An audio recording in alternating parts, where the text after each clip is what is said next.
ইসরায়েলের হাসপাতালে ক্ষেপণাস্ত্র হামলা, ইরানের পুলিশ কার্যালয়ে পাল্টা আক্রমণ। হামলার পরিকল্পনার অনুমোদন দিলেও হয়নি চূড়ান্ত সিদ্ধান্ত, জানালেন ট্রাম্প।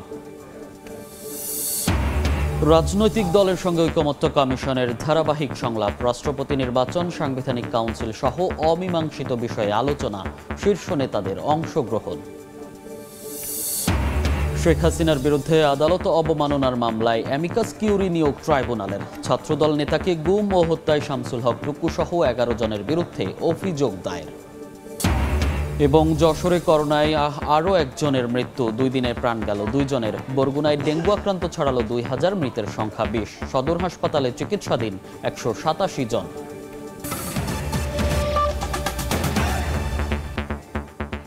সময় সংবাদের সঙ্গে আছি আমি মনির হোসেন।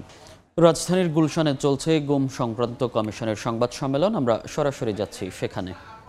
আপনার গত বছরের আপনার 14ই ডিসেম্বর, তাই তো?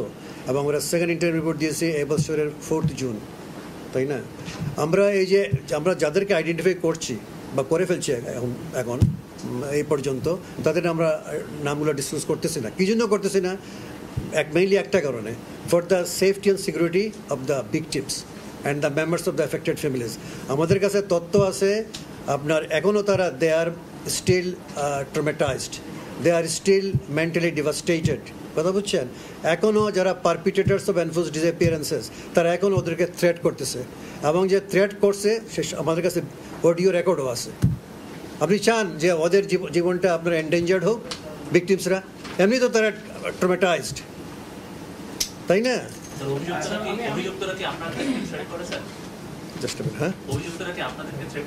কোনটা? না না না না না, ভাই যেটা বলছেন পারফেক্টলি আমি ওনার সাথে কিছুটা জোড়াতে চাচ্ছি। আমি বেশ কিছু নিউজ করছি ভিকটিমদের নিয়ে, প্রায় 15-20টা। আমার নিউজে প্রত্যেকটা কিন্তু নাম দেওয়া হয়েছে যে কারা নিয়েছে, কারা কি কোন অফিসার নিয়েছে। এর মধ্যে কিছু আছে সেনাবাহিনীর সাবেক কর্মকর্তা, কিছু আছে র্যাবের বর্তমান কর্মকর্তা, যারা এখনো আছে, এবং ওই ভিকটিমদেরকে কন্টিনিউয়াসলি বিভিন্ন নামে বেনামে ফোন দিয়ে থ্রেট দিচ্ছে।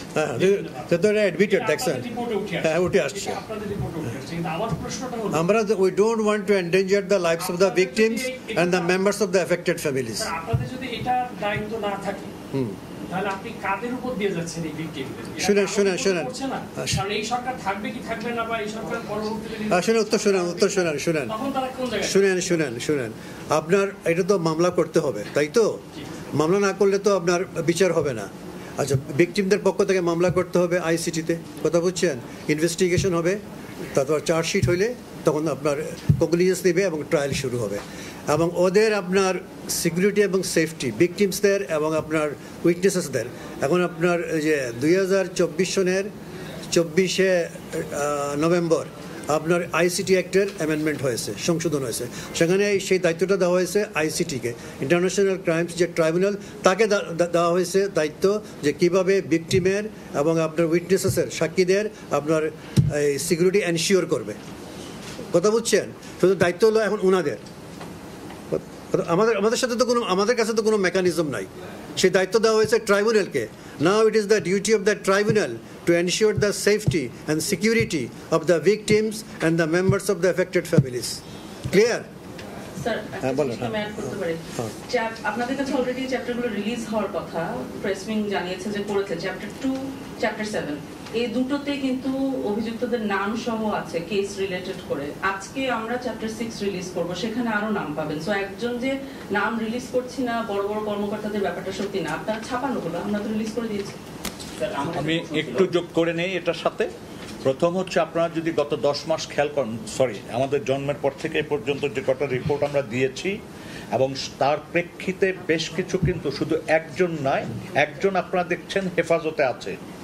এখনো আপনি খেয়াল করে দেখেন যে সন্দিগ্ধ অনেকের বিদেশ যাত্রায় স্থগিত রয়েছে, অনেকের বিরুদ্ধে ওয়ারেন্ট ইস্যু হয়েছে, যে মামলাগুলো ইতিমধ্যে আইসিটিতে গেছে। এটার প্রাথমিক অনেকগুলো কাজ কিন্তু আমরা করেছি। আবারও স্যারের সাথে একটা জিনিস একমত হয়ে বলছি যে আসলে ভিকটিমের নিরাপত্তা এবং সন্দিগ্ধ আসামি যাতে পালিয়ে না যায়, এই দুটি কারণকে বিবেচনায় রেখে সম্পূর্ণ জিনিসটা আমাদের পক্ষে চলমান অবস্থায় প্রকাশ করা সম্ভব হচ্ছে না। তবুও আমরা কয়েকজনের নাম প্রকাশ করেছি, দেখছেন আপনারা, শেয়ার হয়েছে উইথ দ্য মিডিয়া। স্যার, আমার নাম সাইমা, আমি ডিবি স্টারে কাজ করি। স্যার, আপনারা অনেকগুলো নাম প্রকাশ করেছেন, বিশেষ করে যাদের বিরুদ্ধে ওয়ারেন্ট দিয়েছে সে নামগুলো আপনারা প্রকাশ করেছেন স্যার। এবং আপনাদের রিপোর্টে উঠে এসেছে যে মেজর জেনারেল আকবর, যে ছিলেন ডিজিএফআই ডিজি 2013 সালে, ওনার বিরুদ্ধে অ্যারেস্ট ওয়ারেন্ট ছিল। আর্মি হেডকোয়ার্টার্স থেকে আপনাদেরকে জানিয়েছে হি ইজ অ্যাবসকন্ডিং। গুলশানে সংবাদ সম্মেলন করছে গুম সংক্রান্ত কমিশন। আমরা সরাসরি ছিলাম সেখানে। এবার ইরান ইসরায়েল প্রসঙ্গ। সপ্তম দিনে গড়ালো ইরান ইসরায়েল সংঘাত। বৃহস্পতিবার সকালে তেল আবিবের প্রাণকেন্দ্রে হামলা চালায় ইরান। এতে হাসপাতাল সহ বেশ কয়েকটি গুরুত্বপূর্ণ ভবন ক্ষতিগ্রস্ত হয়। একই দিন ইরানের আরাক পারমাণবিক চুল্লিতে পাল্টা হামলার দাবি করেছে তেল আবিব। এদিকে আয়াতুল্লাহ আলী খামেনির সরাসরি যুদ্ধ শুরুর ঘোষণার পর ট্রাম্প বলেছেন, ইরানে হামলার পরিকল্পনার অনুমোদন দিলেও এখনও চূড়ান্ত সিদ্ধান্ত নেননি তিনি। ইসরায়েলি হামলায় ইরানে এ পর্যন্ত প্রাণ হারিয়েছেন 639 জন।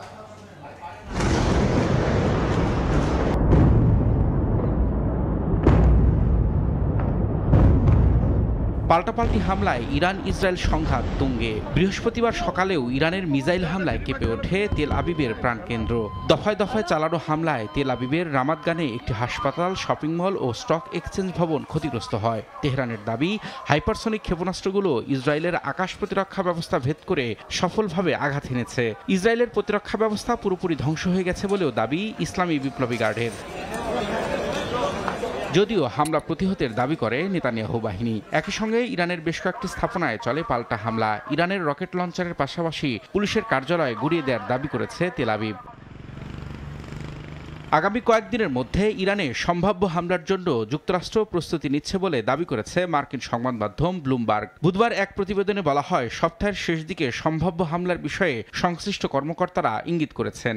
তবে পুরো বিষয়টি এখনও বিবেচনাধীন আছে এবং পরিস্থিতি যাচাই করে চূড়ান্ত সিদ্ধান্ত নেওয়া হবে। ব্লুমবার্গের ওই প্রতিবেদনের আগে হোয়াইট হাউসে সাংবাদিকদের প্রশ্নের জবাব দেন মার্কিন প্রেসিডেন্ট ডোনাল্ড ট্রাম্প। বলেন, ইরানে হামলার পরিকল্পনার অনুমোদন দিলেও এ বিষয়ে এখনও চূড়ান্ত সিদ্ধান্ত নেননি তিনি।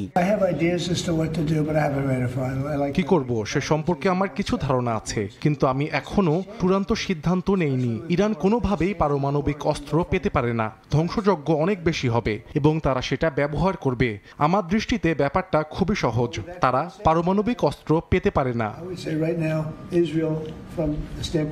এদিকে ইরান ইস্যুতে মার্কিন প্রেসিডেন্ট যে সিদ্ধান্ত নেবেন তা বাস্তবায়নে যুক্তরাষ্ট্রের সেনারা প্রস্তুত বলে জানিয়েছেন দেশটির প্রতিরক্ষা মন্ত্রী পিট হেগসেথ। সিনেট আর্ম ফোর্সেস কমিটিতে দেয়া বক্তব্যে তিনি ইঙ্গিত দেন, কয়েকদিনের মধ্যেই ইরান ইসরায়েল সংঘাত ইস্যুতে যুক্তরাষ্ট্রের অবস্থান স্পষ্ট হবে। ইরানি কর্মকর্তারা হোয়াইট হাউসে বৈঠকের জন্য অনুরোধ জানিয়েছে বলেও দাবি করেছেন মার্কিন প্রেসিডেন্ট ডোনাল্ড ট্রাম্প। তবে তার এমন মন্তব্য প্রত্যাখ্যান করেছে জাতিসংঘে ইরানের মিশন। এক বিবৃতিতে ট্রাম্পের এই দাবিকে মিথ্যা বলে আখ্যা দেন তারা। রবিউল ইসলাম আওলাদ, সময় সংবাদ। ইরানে ইসরায়েলি হামলার প্রতিবাদে যুক্তরাষ্ট্রের ওয়াশিংটন ডিসিতে বিক্ষোভ হয়েছে। হোয়াইট হাউসের সামনে যুদ্ধবিরোধী বিক্ষোভে ফুঁসে ওঠেন তরুণরা। অবিলম্বে ইরানে যুক্তরাষ্ট্র ও ইসরায়েলের আগ্রাসন বন্ধের দাবি জানান তারা। এ সময় ইসরায়েলপন্থীরা বিক্ষোভকারীদের বাধা দিলে উত্তপ্ত পরিস্থিতির সৃষ্টি হয়। স্থানীয় সময় বুধবার যুক্তরাষ্ট্রের ওয়াশিংটনে হোয়াইট হাউসের সামনে জড়ো হন শতাধিক বিক্ষোভকারী। রাস্তায় ইরানি পতাকা ও হাতে প্লেকার্ড নিয়ে ইরানে ইসরায়েলি আগ্রাসনের তীব্র প্রতিবাদ জানান। ইসরায়েল ও যুক্তরাষ্ট্রের আগ্রাসন বন্ধের স্লোগানে মুখর হয়ে ওঠে ওয়াশিংটনের রাজপথ। বিক্ষোভকারীদের অভিযোগ, ইসরায়েল যে অস্ত্রের অজুহাতে হামলা করছে সেটির অস্তিত্বেরই কোনো প্রমাণ নেই। বিক্ষোভে পাল্টা অবস্থান নেন ইসরায়েলপন্থীরাও। ভিড়ের মধ্যে কয়েকজন ইসরায়েলি পতাকা ওড়ালে উত্তেজনা ছড়িয়ে পড়ে স্থানটিতে। পরে পুলিশ এসে দুপক্ষের মধ্যে বাকবিতণ্ডা থামায়। প্রতিবাদে অংশ নেন অর্থোডক্স ইহুদিরাও। ইরানে জায়োনিস্ট হামলার নিন্দা জানান তারা। আমি শান্তির পক্ষে। আমি জানি না তারা কি করছে। সরকার প্রধানরা সবচেয়ে খারাপ কাজগুলোই করছে।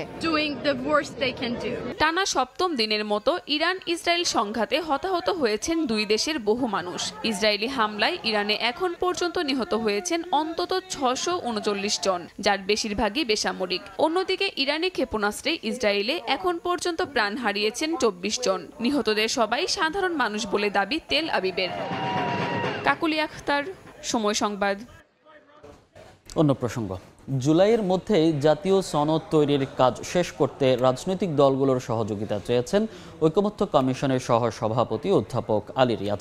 ফরেন সার্ভিস একাডেমিতে ঐকমত্য কমিশনের সঙ্গে রাজনৈতিক দলের দ্বিতীয় দফায় চতুর্থ দিনের বৈঠকের শুরুতে তিনি এ আহ্বান জানান। বলেন, অমীমাংসিত বিষয়গুলো নিয়ে রোববার থেকে ফের আলোচনা শুরু হবে।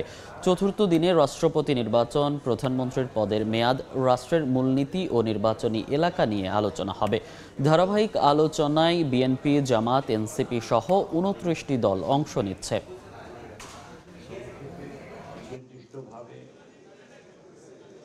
ফরেন সার্ভিস একাডেমিতে আছেন সহকর্মী সানবীর রূপল। সরাসরি যাচ্ছি তার কাছে। রূপল, দ্বিতীয় দফার চতুর্থ দিনের আলোচনা শুরু হয়েছে। দ্বিতীয় দফার চতুর্থ দিনের আলোচনার আলোচ্য সূচি হিসেবে প্রথমে 3টি বিষয় থাকলেও পরে আরও একটি বিষয় যুক্ত করা হয়েছে এবং সেটি হচ্ছে রাষ্ট্রপতি নির্বাচন দিয়ে আসলে আলোচনা শুরু হয়েছে এবং গতকালকে এই বিষয়টি নিয়ে আলোচনা শেষ হয়েছিল এবং সেখানে কিছুক্ষণ আলোচনার সুযোগ পাওয়া গিয়েছিল। আজকে রাষ্ট্রপতি নির্বাচন কোন পদ্ধতিতে হবে সে বিষয়টা নিয়ে চূড়ান্ত একটি জায়গায় পৌঁছানোর জন্য চেষ্টা করা হবে এবং গতকালকে ইলেকট্রাল কলেজ ভোটের একটি পদ্ধতির কথা বলা হয়েছিল। সে বিষয়টা নিয়ে কিছু দূর আলোচনা অগ্রগতি হয়েছিল। এর বাইরেও প্রধানমন্ত্রীর মেয়াদ সেটি কত বছরের হতে পারে এবং রাষ্ট্র এবং সংবিধানের মূলনীতি বা কী সেই বিষয়গুলো নিয়ে আলাপ আলোচনা হবে। তবে এখনও পর্যন্ত যে 3 দিনের আলোচনা, সেই 3 দিনের আলোচনায় অনেকগুলো অমীমাংসিত বিষয় কিন্তু রয়ে গেছে এবং এখনও পর্যন্ত দ্বিতীয় দিনে শুধুমাত্র 70 অনুচ্ছেদের বিষয়টি নিয়ে একমত হতে পেরেছে রাজনৈতিক দলগুলো। এর বাইরে বেশিরভাগ যে আলোচনার বিষয়বস্তু সেগুলো অমীমাংসিতই রয়ে গেছে। তাই অমীমাংসিতর তালিকায় কিন্তু বেশ বড় এবং আজকে আসলে আলোচনা কতদূর হবে এবং আজকেও আবার অমীমাংসিত বিষয় কতটুকু থাকবে সেটাই কিন্তু এখন দেখার বিষয়। তবে এই অমীমাংসিত বিষয়গুলো খুব দ্রুতই নিষ্পত্তি করার চেষ্টা করা হবে এবং জুনের মধ্যেই আলোচনা শেষ করতে চায় কমিশন এবং জুলাইয়ের দিকে সেগুলো চূড়ান্ত করে জাতীয় সনদ তৈরি করতে চায় এবং এই জাতীয় সনদ কীভাবে বাস্তবায়ন হবে সে বিষয়টি এখনও নিশ্চিত নয়। তবে সবগুলো দলকে স্বাক্ষর করে সেটি একটি দলিল হিসেবে উপস্থাপন করতে চায় কমিশন। তো আলোচনার শুরুতে রাষ্ট্রপতি নির্বাচনের বিষয়গুলো নিয়ে আলাপ আলোচনা হচ্ছে এবং দুপুরের দিকে হয়তো রাজনৈতিক দলগুলো তাদের প্রাথমিক আলোচনার বিষয়গুলো নিয়ে ব্রিফ করবেন এবং চূড়ান্ত পর্যায়ে বিকেলের দিকে এই পুরো দিনের ব্রিফিং করেই আজকের আলোচনার সবগুলো বিষয় জানানো হবে। তো এই ছিল এখন পর্যন্ত ফরেন সার্ভিস একাডেমি থেকে সবশেষ তথ্য। সরাসরি যুক্ত ছিলাম ফরেন সার্ভিস একাডেমি থেকে। বিচারের স্বচ্ছতার স্বার্থে শেখ হাসিনা সহ 2 জনের বিরুদ্ধে আদালত অবমাননার মামলায় অ্যামিকাস কিউরি নিয়োগ দিয়েছেন আন্তর্জাতিক অপরাধ ট্রাইব্যুনাল। নিয়োগ পাওয়া অ্যামিকাস কিউরি হলেন সুপ্রিম কোর্টের সিনিয়র আইনজীবী AY মশিউজ্জামান। ট্রাইব্যুনালের চেয়ারম্যান বিচারপতি মোহাম্মদ গোলাম মর্তুজা মজুমদারের নেতৃত্বাধীন 3 সদস্যের বেঞ্চ এ আদেশ দেন। প্রসিকিউশন বলছে, পত্রিকায় বিজ্ঞপ্তি দেওয়ার পরও হাজির বা আইনজীবীর মাধ্যমে কোনো ব্যাখ্যা দেননি শেখ হাসিনা। এখন আইন অনুযায়ী এই 2 জনের সাজা দিতে পারবে ট্রাইব্যুনাল। 227 মামলায় 227 জনকে হত্যার লাইসেন্স পেয়েছি। গাইবান্ধার এক আওয়ামী লীগ নেতার সঙ্গে ফোন আলাপের অভিযোগে শেখ হাসিনা সহ 2 জনের বিরুদ্ধে আদালত অবমাননার অভিযোগ আনে প্রসিকিউশন। এদিকে ছাত্রদল নেতা শফিকুল ইসলামকে গুম ও হত্যায় সাবেক ডেপুটি স্পিকার শামসুল হক টুকু সহ 11 জনের বিরুদ্ধে ট্রাইব্যুনালে অভিযোগ দায়ের করেছেন নিহতের ভাই। 2011 সালের 11ই মে তৎকালীন স্বরাষ্ট্র প্রতিমন্ত্রী অ্যাডভোকেট শামসুল হক টুকুর নির্দেশে আমার কাকাকে সাথিয়ার অডিটোরিয়াম, ডাকবাংলার পাশে অডিটোরিয়ামের থেকে তুলে নিয়ে গিয়ে অপহরণ এবং গুম এবং হত্যা করে। বিচারের দাবিতে আজকের আন্তর্জাতিক অপরাধ ট্রাইব্যুনালে আমরা অভিযোগ দায়ের করেছি এবং আমরা ন্যায় বিচারের আশা করছি। ট্রাইব্যুনালে আজকে এটি আদেশ দিতে পারতেন, আইন সেটি কভার করে, কিন্তু ফর অল ফেয়ারনেস এবং দেওয়ার জন্য এবং আইনের সঠিক ব্যাখ্যা গ্রহণের জন্য ট্রাইব্যুনাল আজকে একটি আদেশ জারি করেছেন। সেটি হলো ট্রাইব্যুনাল রুলসের 41 বিধি মোতাবেক একজন অ্যামিকাস কিউরি নিয়োগ করেছেন এই মামলায় মতামত গ্রহণের জন্য। 2027 সাল থেকে চালু হচ্ছে নতুন কারিকুলাম। বিভিন্ন দেশের কারিকুলাম পর্যালোচনা সহ প্রাথমিক কাজ শুরু করেছে জাতীয় শিক্ষাক্রম ও পাঠ্যপুস্তক বোর্ড। আর কোনো দেশের হুবহু অনুকরণ নয়, দেশের প্রেক্ষাপটে বিবেচনায় কারিকুলাম প্রবর্তনের পাশাপাশি মূল্যায়নে পরীক্ষা পদ্ধতিকে প্রাধান্য দেওয়ার দাবি অভিভাবকদের। অন্যদিকে বিশেষজ্ঞরা বলছেন, শিক্ষকদের জন্য প্রয়োজনীয় প্রশিক্ষণ নিশ্চিত করতে না পারলে মুখ থুবড়ে পড়বে সব উদ্যোগ। শাকির আহমেদের রিপোর্ট। আলোচনা সমালোচনার ফলে চালুর মাত্র 1 বছরের মাথায় বাতিল করা হয় 2023 সালের কারিকুলাম। 2012 সালের শিক্ষাক্রম পরিমার্জন করে চলছে চলতি বছরের কার্যক্রম। আগামী বছরও এই কারিকুলামই চলবে মাধ্যমিক ও উচ্চ মাধ্যমিক শ্রেণীর পড়াশোনা। তবে এক যুগের আগের এই কারিকুলাম যুগের চাহিদা অনুযায়ী দক্ষ মানব সম্পদ তৈরিতে কতটা বাস্তবসম্মত তা নিয়ে প্রশ্ন উঠছে বিভিন্ন মহলে। বাচ্চারা বারবারই গিনিপিগ হচ্ছে, তাদেরকে দিয়ে বারবার একটা পদ্ধতি তাদের উপর চাপানো হচ্ছে, আবার চেঞ্জ করা হচ্ছে, আবার চাপানো হচ্ছে। আমি বলবো যে আমার বাচ্চারা সাফারার। কারিকুলাম অবশ্যই যদি চেঞ্জ করে সেই ক্ষেত্রে যেন বাংলাদেশের আর্থসামাজিক প্রেক্ষাপটটাকে প্রায়োরিটি দেওয়া হয়। ইতোমধ্যে যোগোপযোগী কারিকুলাম প্রবর্তনে প্রাথমিক পর্যালোচনা শুরু করেছে এনসিটিবি। 2027 সালে 6ষ্ঠ শ্রেণীতে চালু হবে নতুন কারিকুলাম। এবছর যারা ক্লাস 9-এ আছে তারা 27-এ পরীক্ষা দিবে। তার মানে 12 কারিকুলামে আমার 27 পর্যন্ত কিন্তু অটোমেটিক যাচ্ছে। 26-এ আমাদের 12 কারিকুলামে যাচ্ছে। 27-এ আমরা টার্গেট করে আমাদের ইন্টারনাল যে ডেস্ক ওয়ার্কগুলি আছে সেগুলি কাজ শুরু হয়েছে। আমরা বিভিন্ন ডকুমেন্টগুলি রিভিশন করছি। বিদেশের অনুকরণে নয়, কারিকুলাম হতে হবে দেশের চাহিদার প্রেক্ষিতে, এমন দাবি করছেন অভিভাবক ও শিক্ষা সংস্কার আন্দোলনে যুক্তরা। বিগত যে কারিকুলাম ছিল সেটাতে পরীক্ষা পদ্ধতি নেই বললেই চলে, কোনো পরীক্ষা পদ্ধতি ছিল না। এক স্টুডেন্ট ক্লাস 1-এ যে ভর্তি হতে পারবে সে 10ম শ্রেণী পর্যন্ত প্রত্যেক ক্লাসে সে সার্টিফিকেট পেয়ে যাবে। এখানে পরীক্ষা ছিল না দেখে যে অভিভাবকদের একটা দুশ্চিন্তা ছিল যে আমাদের ছেলেমেয়েরা পড়া টেবিলে ফিরতেছে। সীতানাথ বসাকে সে আদর্শলিপি কিনে আবার বানান শেখাতে হচ্ছে, আর অঙ্কগুলিও শেখাতে হচ্ছে। কারণ ওই যে কাগজ কেটে কেটে মেধা গেছে একদম ড্যামেজ হয়ে, যে পদ্ধতিটা তাদের সরকার চালু করতে চেয়েছিল। অংশীজনের সঙ্গে আলোচনা করেই মূল্যায়ন সহ কারিকুলামের নানা দিক চূড়ান্ত করা হবে বলে জানিয়েছে বোর্ড। যেই অ্যাসেসমেন্ট করা হোক, যেই টিচিং লার্নিং অ্যাপ্রোচ করা হোক, সমাজ থেকে বিচ্ছিন্ন হওয়ার কোনো স্কোপ নাই। সমাজের যে ডিমান্ড, আমার সোসাইটির যে ডিমান্ড, আমার গ্লোবাল যে ডিমান্ড, এটার সাথে অ্যালাইনমেন্ট অবশ্যই থাকতে হবে। আর শিক্ষকদের প্রশিক্ষণ নিশ্চিত করতে না পারলে নতুন কারিকুলাম বাস্তবায়ন সম্ভব নয় বলছেন শিক্ষাবিদরা। আপনার ছাত্র A+ পাচ্ছে, কিন্তু সেটা তো কারিকুলামের ভালো কারিকুলাম রিফ্লেকশন না। সবসময় প্রত্যাশাগুলো নিয়ে আমরা কারিকুলাম তৈরি করি, সেই প্রত্যাশাগুলো তাদের মধ্যে অর্জন করতে পারে, এই জন্য মানসম্মত শিক্ষকের কোনো বিকল্প নাই। কারিকুলামে কোনো মতাদর্শকে চাপিয়ে না দিয়ে দক্ষতা বৃদ্ধির উপর জোর দেওয়ার পরামর্শ তাদের। কোনো গোষ্ঠীর প্রভাব যেন না থাকে। শাকির আহমেদ, সময় সংবাদ, ঢাকা। অনিয়ম, স্বেচ্ছাচারিতা ও আর্থিক দুর্নীতির প্রমাণ মিলেছে বেগম রোকেয়া বিশ্ববিদ্যালয়ের সাবেক 2 উপাচার্য ডক্টর নুরুন নবী ও ডক্টর নাজমুল আহসান কলিমুল্লাহ সহ 5 জনের বিরুদ্ধে। শিক্ষকরা বলছেন, 2 ভিসির ধারাবাহিক অনিয়মের কারণে দীর্ঘ সময়ে কাঙ্ক্ষিত লক্ষ্যে পৌঁছাতে পারেনি বিশ্ববিদ্যালয়টি। শাকিল মাহমুদের ক্যামেরায় নাজমুল ইসলাম নিশাতের রিপোর্ট। 2015 সালে তৎকালীন আওয়ামী সরকার বেগম রোকেয়া বিশ্ববিদ্যালয়ের বিশেষ উন্নয়ন প্রকল্পের আওতায় 10তলা ছাত্রী হল ও ডক্টর ওয়াজেদ মিয়া গবেষণা ইনস্টিটিউট এবং একটি স্বাধীনতা স্মারক নির্মাণে 97 কোটি 50 লাখ টাকা বরাদ্দ দেয়। সে সময় উপাচার্য ছিলেন প্রফেসর ডক্টর AKM নুরুন নবী। তবে 2017 সালে 14 জুন ডক্টর নাজমুল হাসান কলিমুল্লাহ উপাচার্য হিসেবে নিয়োগ পাওয়ার পর বন্ধ করে দেন প্রকল্পের কাজ। যথাযথ কর্তৃপক্ষের অনুমতি না নিয়ে ভবনের নকশা পরিবর্তন করে নির্মাণ ব্যয় বাড়ানো হয় দ্বিগুণেরও বেশি। তবে এরই মধ্যে সব প্রকল্পে ব্যয় হয় 55 কোটি টাকা। শিক্ষকরা বলছেন, বিগত উপাচার্যদের ধারাবাহিক অনিয়মের কারণেই প্রতিষ্ঠার এক যুগেও লক্ষ্যে পৌঁছাতে পারেনি বিশ্ববিদ্যালয়টি। বিশ্ববিদ্যালয় প্রতিষ্ঠার পর থেকে রংপুরের মানুষের যে এই আকাঙ্ক্ষাটা ছিল, এইটা কখনোই তারা বাস্তবায়িত হতে দেখেনি। আমাদের উপাচার্যরা তারা বিভিন্নভাবে এই বিশ্ববিদ্যালয়ের সঙ্গে প্রতারণা করেছেন। এনারা বিশ্ববিদ্যালয়ের শিক্ষক ছিল, তাহলে এনারা যদি এরকম অনিয়ম করে তাহলে ছাত্রদেরকে এনারা কি শিখিয়েছে? আর ঠিকাদারকে অ্যাডভান্স 15 কোটি টাকা দিয়ে দেওয়া, এটা আপনারা ভাবতে পারেন? প্রকল্পে অনিয়মের অভিযোগে সাবেক উপাচার্য ডক্টর নুরুন নবী, ডক্টর নাজমুল হাসান কলিমুল্লাহ, প্রকৌশলী জাহাঙ্গীর আলম, ঠিকাদার আব্দুল সালাম ও হাবিবুর রহমানের বিরুদ্ধে বুধবার মামলা করে দুর্নীতি দমন কমিশন। বেগম রোকেয়া বিশ্ববিদ্যালয়ের বর্তমান উপাচার্য বলেন, অনিয়ম যেই করুক যথাযথ শাস্তি নিশ্চিতে সহযোগিতা করবেন তিনি। দুদকে যতটুকু চাহিদা যতটুকু দেওয়ার আমরা প্রোভাইড করছি। আমি চাই এখান থেকে যারাই অনিয়ম করুক না কেন তারা শাস্তির আওতায় আসুক। মামলার এজাহারে আসামিদের বিরুদ্ধে পরস্পর যোগসাজশে অপরাধজনক বিশ্বাসভঙ্গ ও ক্ষমতার অপব্যবহার, অর্থ আত্মসাৎ এবং দরপত্রের অস্বাভাবিক মূল্য প্রস্তাব সহ বেশ কিছু অভিযোগ আনা হয়েছে। নাজমুল ইসলাম নিশাত, সময় সংবাদ, রংপুর।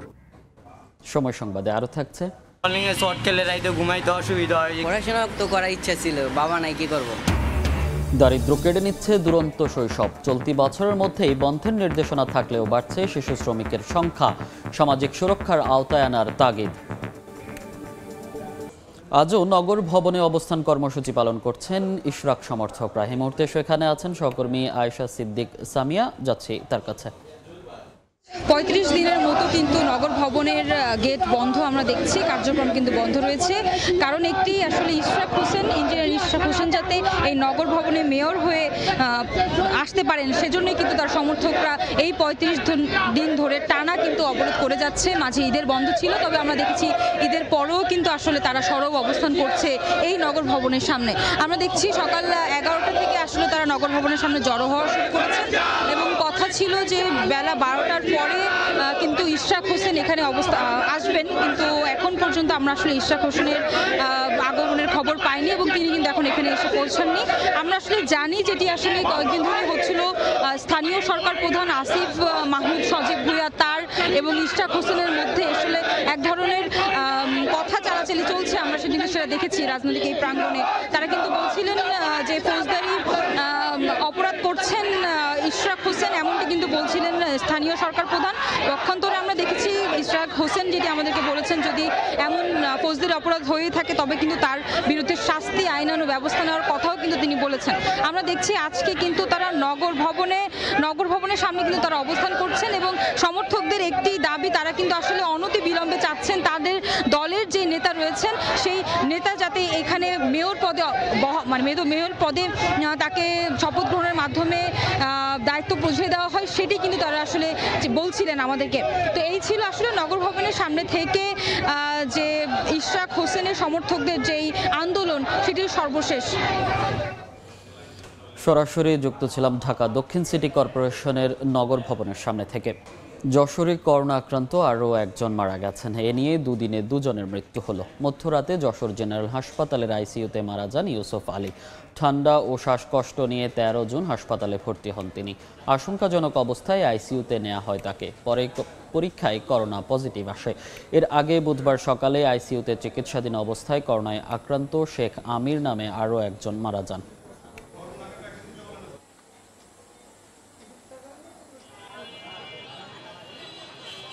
বরগুনায় 2000 ছাড়িয়েছে ডেঙ্গু আক্রান্তের সংখ্যা। মৃত্যু হয়েছে 20 জনের।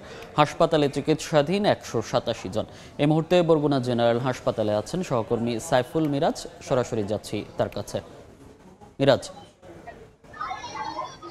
দেখুন, কোনোভাবেই বরগুনায় ডেঙ্গুর সংক্রমণ নিয়ন্ত্রণে আসছে না। প্রতিদিনই কিন্তু ডেঙ্গু আক্রান্ত রোগীর সংখ্যা বেড়েই চলেছে। গত 24 ঘন্টায় নতুন করে আরো 57 জন ডেঙ্গুতে আক্রান্ত হয়েছেন। এ নিয়ে কিন্তু জেলায় মোট ডেঙ্গু আক্রান্তের সংখ্যা দাঁড়িয়েছে 2105 জনে এবং এই মুহূর্তে 250 শয্যা বিশিষ্ট বরগুনা জেনারেল হাসপাতালে শুধুমাত্র ডেঙ্গু রোগী চিকিৎসাধীন আছে 187 জন। অন্যদিকে বরগুনা সদর উপজেলায় ডেঙ্গুর সংক্রমণটা সব থেকে বেশি ছিল, কিন্তু গত 24 ঘন্টায় কিন্তু বরগুনার পাথরঘাটা উপজেলায় 4 জন, বেতাগী উপজেলায় 4 জন এবং বামনা উপজেলায় 2 জন নতুন করে ডেঙ্গুতে আক্রান্ত হয়েছেন। এতে কিন্তু স্বাস্থ্য বিভাগ চিন্তিত হয়ে পড়েছে। তারা আমাদেরকে বলেছেন যে যদি ব্যাপক পরিসরে যদি পরিষ্কার পরিচ্ছন্নতা অভিযান এবং মশক নিধন কার্যক্রমটা পরিচালনা করা না হয় তাহলে কিন্তু কোনোভাবেই ডেঙ্গু নিয়ন্ত্রণ করা সম্ভব হবে না, বরঞ্চ উল্টো ডেঙ্গুর সংক্রমণ আরো বৃদ্ধি পাবে। এদিকে বরগুনা সদর হসপিটালে যেসব ডেঙ্গু আক্রান্ত রোগীরা ভর্তি হচ্ছেন তাদের প্রত্যেকের সঙ্গে 5 থেকে 7 জন করে ভিজিটর আসছেন এবং তারা স্বাস্থ্যবিধি মানছেন না। এর ফলে কিন্তু ডেঙ্গুর পাশাপাশি কিন্তু করোনা ভাইরাসের সংক্রমণটাও বৃদ্ধি পাওয়ার ঝুঁকি এখানে তৈরি হয়েছে। আমরা স্বাস্থ্য বিভাগের সঙ্গে কথা বলেছি বিষয়টি নিয়ে। তারা আমাদেরকে বলেছেন যে তারা তাদের পক্ষ থেকে প্রচারণা চালাচ্ছেন। এছাড়া কিন্তু রেড ক্রিসেন্টের কর্মীরাও এখানে প্রচারণা চালাচ্ছেন, রোগীদের সতর্ক করছেন। এখানে ফ্রিতে মাস্ক বিতরণ করা হচ্ছে, কিন্তু তারপরেও যারা ভিজিটর আছেন তারা কিন্তু কোনোভাবেই কোনো কিছুতে কর্ণপাত করছেন না। আমরা বিষয়টি নিয়ে সিভিল সার্জন মহোদয়ের সঙ্গে বরগুনা সিভিল সার্জনের সঙ্গে কথা বলেছি। তিনি আমাদেরকে বলেছেন যে স্বাস্থ্য বিভাগের যেভাবে ডেঙ্গু নিয়ন্ত্রণে ডেঙ্গু রোগীদের চিকিৎসায় কাজ করছে, ঠিক তেমনি ভাবে কিন্তু করোনা সংক্রমণের ঝুঁকি যাতে কমে আসে সেজন্য তারা কাজ করছেন, কিন্তু এজন্য স্থানীয়দের সহযোগিতা কামনা করছেন তারা। অন্যদিকে বরগুনায় কিন্তু আজ তৃতীয় দিনের মতো ডেঙ্গুর সংক্রমণ বৃদ্ধি পাওয়ার কারণ অনুসন্ধানে IEDCR এর প্রতিনিধি দল কাজ করছে। তো এই ছিল বরগুনা থেকে আমার কাছে সবশেষ। সরাসরি যুক্ত ছিলাম বরগুনা জেনারেল হাসপাতাল থেকে। সরকারি চাকরি সংশোধন অধ্যাদেশ বাতিলের দাবিতে সচিবালয়ে আজও বিক্ষোভ করছেন কর্মকর্তা কর্মচারীরা। এই মুহূর্তে সচিবালয়ে আছেন সহকর্মী প্রসূন আশিস, সরাসরি যাচ্ছি তার কাছে। অধ্যাদেশ জারি হয় 25শে মে, ঠিক তারপর থেকেই এই যে অধ্যাদেশটি হয়, এই আইনটি হয়, এটার মধ্যে অনেক অসঙ্গতি আছে এরকম দাবি করে মূলত এই অধ্যাদেশটি বাতিলের জন্য সেদিন থেকেই কর্মকর্তা কর্মচারীরা দাবি জানিয়ে আসছেন এবং এরপরে প্রতিদিনেই তারা এখানে কখনো কর্মবিরতি এবং কখনো বিক্ষোভ মিছিল করেছে সচিবালয়ের মধ্যে। সচিবালয়ের যে দপ্তর, প্রত্যেকের দপ্তর ছেড়ে তারা প্রত্যেকটি ভবন থেকে মিছিল সহকারে এসে প্রতিদিনই কিন্তু এক একটি ভবনের সামনে তারা জড়ো হয়েছে।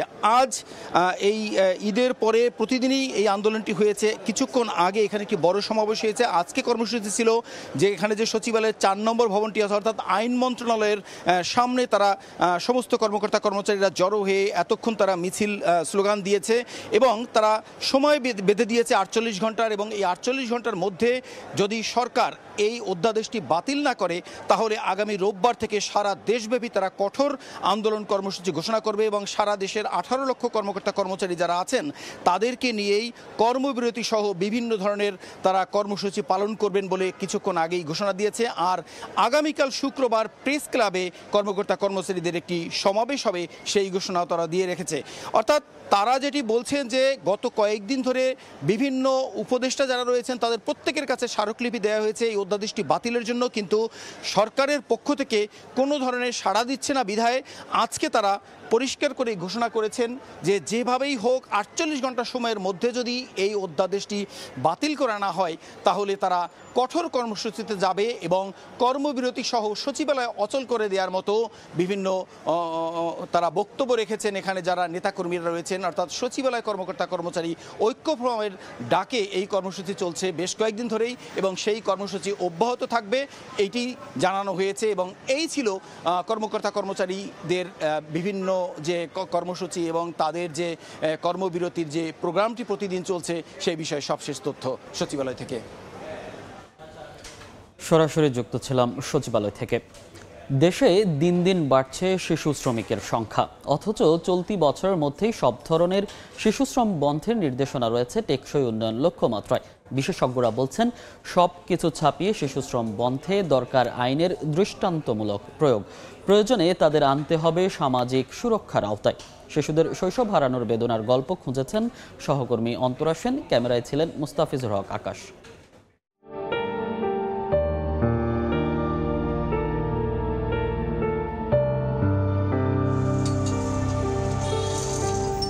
লেখাপড়ার পাঠ চুকেছে শৈশব পেরোনোর আগেই, বইয়ের রঙিন দুনিয়া দেখার আগেই ফিকে হয়ে গেছে জীবনের মলাট। বাবাকে হারিয়ে সংসারের দায়িত্ব কাঁধে নেয়া নাইম তাই হিসাব মেলাচ্ছে লেস কারখানায়। বাড়ির চাপে ঠেকে পড়ছি, এর চলার পথ নাই, দেশে কাম কাজ নাই। 3 বছর ধরে ঝালাইয়ের কাজ করা ইয়ামিন বুক ভরে নিতে পারে না শ্বাস। হাতের কয়েক জায়গার পোড়া দাগ জানান দেয় প্রতিদিন কতটা ঝুঁকি নিয়ে কাজ করতে হয় তাকে। শর্ট খেলে রাইতে ঘুমাইতে অসুবিধা হয়, যে গ্যান্ডিং মেশিন চালাইলে হাতে সমস্যা থাকে, যেমন হাত কেটে যায়, হাত কেটে গেছে, সিঁড়ি বসছিল 5টা।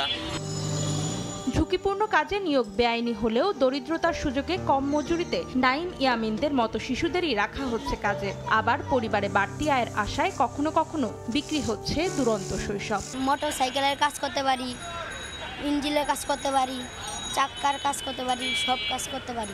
কাজ করলে পড়াশোনা তো করার ইচ্ছা ছিল, বাবা নাই কি করব, টাকা লাগে না পড়াশোনা করতে। জাতীয় শিশু শ্রম জরিপ 2022 অনুযায়ী দেশে 5 থেকে 17 বছর বয়সী প্রায় 8.9% শিশু শ্রমিক হিসেবে কাজ করছে। 2013 সালে যা ছিল 8.7%। বিশেষজ্ঞরা বলছেন টেকসই উন্নয়ন লক্ষ্যমাত্রা অর্জনের পথে 2025 সালের মধ্যে সব ধরনের শিশু শ্রম বন্ধের নির্দেশনা থাকলেও পরিবহন, সেবা, কৃষি ও শিল্প খাতে প্রতিনিয়তই বাড়ছে শিশু শ্রমিকের সংখ্যা। সামাজিক নিরাপত্তা না থাকা একটা বড় ইস্যু। আপনার শিক্ষা ব্যবস্থাটা খুব জীবনমুখী না, কর্মমুখী না, সেটা একটা বড় সমস্যা। এবং এটাকে জাতীয় কর্মসূচি আকারে নেওয়া হচ্ছে না, এটা এখনও সরকারি উদ্যোগে কিছু সীমাবদ্ধ প্রকল্প ভিত্তিক কার্যক্রম। শিশুশ্রম বন্ধে দৃষ্টান্তমূলক আইন প্রয়োগের সঙ্গে তাদের সামাজিক সুরক্ষার আওতায় নিয়ে আসা দরকার বলে মনে করেন তারা। কিছু আইন আছে খুব কঠোর হতে হয়, এখানে আপনি ওই দারিদ্রতা, এখানে অসহায়ত্ব, সেটা দ্বিতীয় বিষয়। ঝুঁকিপূর্ণ শিশুশ্রম, ঝুঁকিপূর্ণ কাজে কোনো শিশু যাবে না, এটি হচ্ছে প্রথম শর্ত। এবারে শিশুশ্রম প্রতিরোধ দিবসের প্রতিপাদ্য হলো স্বপ্নের ডানায় ভর করি শিশুশ্রমের শৃঙ্খল ছিঁড়ি, এগিয়ে চলি দৃপ্ত পায়ে, আশার আগুন বুকে জ্বালি। সচেতন নাগরিকরা বলছেন, দৃপ্ত পদক্ষেপে শিশুদের এগিয়ে নিতে শৃঙ্খল ভেঙে তাদের বের করে আনতে হবে সবার আগে। অন্তরা সেন, সময় সংবাদ, ঢাকা। খেলার খবর। গল টেস্টে প্রথম ইনিংসে 495 রানে অল আউট বাংলাদেশ। এখন ব্যাট করছে শ্রীলঙ্কা। এই মুহূর্তে গল ইন্টারন্যাশনাল ক্রিকেট স্টেডিয়ামে আছেন রিপোর্টার তারেক হাসান শিমুল। ম্যাচের সবশেষ খবর জানতে সরাসরি যাচ্ছি তার কাছে। শিমুল, স্বাগতিক শ্রীলঙ্কা আসলে যেভাবে ব্যাট করছে তাতে বলাই যায় এই বাংলাদেশ যে একটা বড় সংগ্রহ দাঁড় করেছে প্রথম ইনিংসে, সেটার জবাব কিন্তু ভালোভাবে দিতে প্রস্তুত স্বাগতিক শ্রীলঙ্কা। এবং কি দুই ব্যাটার যেভাবে ওপেনিংটা স্টার্ট করেছিলেন, তারপর একটা ব্রেক থ্রু পেয়েছে বাংলাদেশ তাইজুলের মারফতে, সেই জায়গা থেকে ওইটা আসলে কন্টিনিউ করাটা, ওই চাপে ফেলে একটা উইকেট ফেলার পর যে চাপ তৈরি করা, সেটা আসলে তৈরি করতে পারেনি বাংলাদেশ।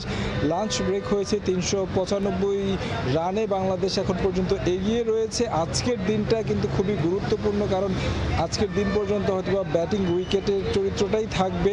পরবর্তী দিনটাতে আসলে বোলাররা সুবিধা পাবে বেশ খানিকটা, তবে আজকের দিনে যতটুকু কম রান দিয়ে উইকেট তোলা যায় সেই দিকটাতে আসলে বেশি মনোযোগ দিতে হবে বাংলাদেশ দলকে, কারণ আজকের দিনে যদি রানটা বাড়িয়ে নিতে পারে শ্রীলঙ্কা, পার্থক্যটা যদি কমে আসে, তাহলে কিন্তু দ্বিতীয় ইনিংসে বাংলাদেশ যে বড় সংগ্রহ দিয়েছে সেই চাপটা কিন্তু লঙ্কানদের উপর থেকে কমে যাবে। পাশাপাশি যদি বোলিংয়ের কথা বলি, নাহিদ রানা, হাসান মাহমুদ বোলিং করেছেন এবং কি তাইজুল, নাইম হাসান রয়েছেন স্পিন অ্যাটাকের দিক থেকে। তবে খুব বেশি যে পরাস্ত কিংবা প্রতিপক্ষকে ঘায়েল করতে পেরেছে তেমনটাও নয়। যে উইকেট, শান্ত কিন্তু শুরু থেকে একটা প্ল্যান নিয়েছেন যে উইকেট নেওয়ার পরিকল্পনা নিয়ে আসলে ফিল্ডিং সেট আপটা করেছেন, বোলিংটাও সেভাবেই করেছে, যে কারণে কিন্তু দ্রুত রান উঠেছে।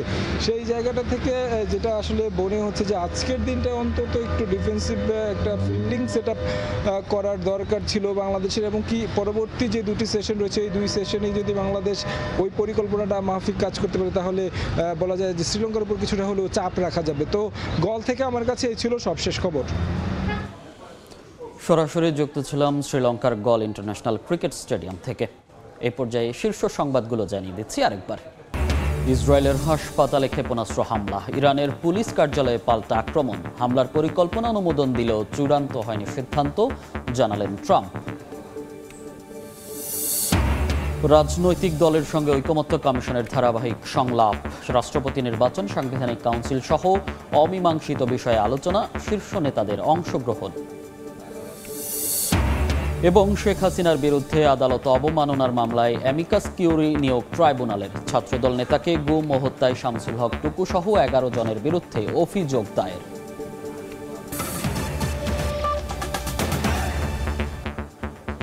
এই ছিল সময় সংবাদে, সঙ্গে থাকুন সময়ের।